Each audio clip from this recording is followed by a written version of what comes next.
শিক্ষার্থীরা তোমরা সবাই বোর্ডের দিকে লক্ষ্য করো। বোর্ডে একটি সমস্যা দেওয়া আছে, এই সমস্যাটির সমাধান এখন আমি তোমাদেরকে করে দেখাবো। তো কি সমস্যা দেখে না, সবাই লক্ষ্য করো।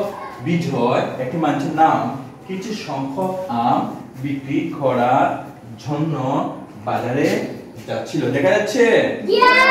ওকে, বাজারে যাচ্ছিল। তো কি করছে দেখো, তার চাচা বিক্রি করার জন্য আরো 15টি আম দিল। 33টি আম বিক্রি করার পর তার কাছে 12টি আম অবশিষ্ট রইল। হ্যাঁ, তার কাছে কতগুলো আম ছিল? না, তার কাছে কতগুলো আম ছিল আমি সেটা বের করব। তো এবার কিভাবে আমরা লিখবো, এটা লিখবো গাণিতিক বাক্য করে লিখবো। ঠিক আছে, দেখো লক্ষ্য করবা। আমি আগে লিখি, তারপর তোমরা দেখো, সবাই দেখো। গাণিতিক বাক্য, ঠিক আছে, এটা আমি লিখলাম। এটা লিখে তো এবার আমি শুরু করে দেবো। দেখো গাণিতিক বাক্য ভালো করে লক্ষ্য করো, তারপরে লিখবো, আমি সময় দেবো। ঠিক আছে, বিজয় কিছু সংখ্যক আম। এবার কিছু সংখ্যক আম বলতে 10টা 20টা 30টা হতে পারে, জানি না। ঠিক আছে না, অনেকটা হতে পারে। তো এটাকে আমরা ধরবো খালি ঘর। ঠিক আছে, আমরা জানি না কি কতটি আম আছে, বুঝতে পারছো? এটা কি ধরবো? খালি ঘর। ঠিক আছে, আমি এখানে লিখে দিচ্ছি। এই গাণিতিক বাক্য লিখে আমি এখানে লিখে দিচ্ছি খালি ঘর। আমরা জানি না কতটি আম ছিল। ওকে, তো বিক্রি করার জন্য বাজারে যাচ্ছিল। তো এবার দেখো, তার চাচা বিক্রি করার জন্য আরো 15টি আম দিল। চাচা কতটি আম দিল? আরো 15টি। এখন কি করব, এর 15টি কি হবে?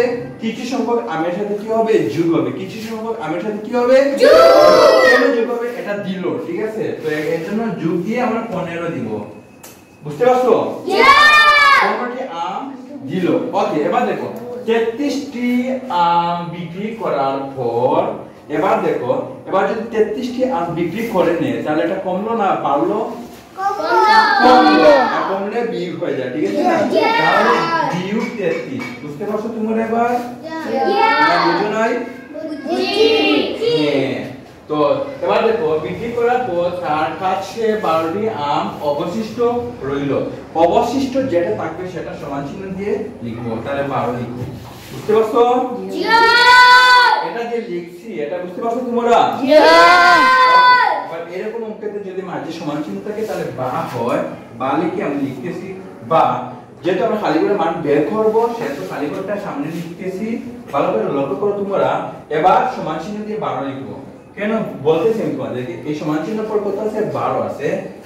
12। এবার লক্ষ্য করো, সমান চিহ্ন বামে থেকে ডানে গেলে যোগ বিয়োগ হয়ে যায়, আর বিয়োগ যোগ হয়ে যায়। ওকে, তো এবার দেখো, সমান চিহ্ন পর 12 আছে, এটা যা আছে তা লিখে নিয়েছি। এবার দেখো, সমান চিহ্ন বামে আছে 33, এবার সমান চিহ্ন ডানে নিয়ে নেব। ঠিক আছে, এটা কত? বিয়োগ আছে। ভালো করে লক্ষ্য করো, এটা কি চিহ্ন? বিয়োগ। আর এবার যোগ চিহ্ন দিয়ে দেব, যোগ 33 দেব। কেন যোগ দেব? বুঝতে পারছো কেন যোগ দিছি? সমান চিহ্ন বামে থেকে ডানে চলে গেছে সেজন্য যোগ দিয়েছি। ঠিক আছে, ওকে। তো এবার কি করব দেখে নাও। হ্যাঁ, ওকে। তো এটা লিখবার আগে আমি একটা জিনিস, এই যোগ 15টা আমরা যেভাবে আছে সেভাবে লিখে নিই। ঠিক আছে, যোগ খালি ঘর যোগ 15। ঠিক আছে, তখন সমান চিহ্ন দিয়ে দেব। ঠিক আছে, বুঝতে পারছো? ওকে, এটা সমান চিহ্ন। ঠিক আছে, আর একটা ক্লিয়ার করে লিখে নিই, বুঝতে সুবিধা হবে। ঠিক আছে, এটা সমান চিহ্ন আর এটা 15। দেখা যাচ্ছে এবার? ওকে, এবার দেখো, বা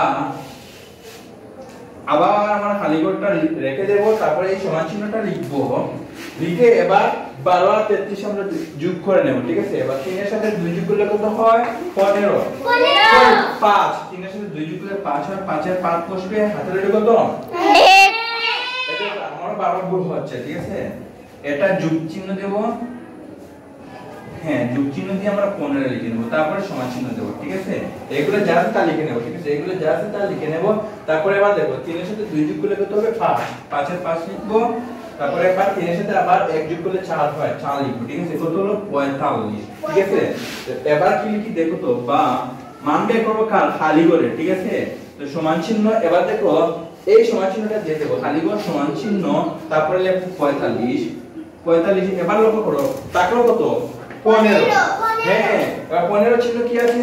যোগ, তারপরে বামে থেকে ডানে নিলে কি হয়ে যাবে বিয়োগ হয়ে যাবে বিয়োগ 15 হয়ে যাবে বুঝতে পারছো তোমরা ওকে তো এই লাইনটা আমি কোথায় লিখতেছি এখানে লিখতেছি ঠিক আছে বা এটা লেখা আছে এদিকে হ্যাঁ এদিকে শোনো এদিকে শোনো তো এই লাইনটা আমি কিভাবে লিখতেছি দেখো আসলে হ্যাঁ তো এবার দেখো এই খালি ঘরটা আমরা লিখে নেব খালি ঘর সমান চিহ্ন তারপরে এবার দেখো এটা থেকে আমরা বিয়োগ করে নেব 5 থেকে 5 বিয়োগ করলে 0 থাকবে ওকে এবার 4 থেকে 1 বিয়োগ করলে 3 থাকবে 3 ওকে তাহলে খালি ঘরের মান কত ছিল 3 তাহলে কতগুলো আম ছিল তাহলে উত্তর হবে কতগুলো আম ছিল উত্তর হবে কয়টি 30টি তাহলে উত্তর লিখতে পারি আমরা 30টি আম ছিল ঠিক আছে বুঝতে পারছো এগুলা ঠিক আছে ক্লিয়ার বুঝতে পারছো খালি করে মান বের হয়ে গেছে মানে আমরা খালি করে মানটা বের করে নিয়েছি মানে আমগুলা বের করে নিয়েছি ঠিক আছে ওকে বুঝতে পারছো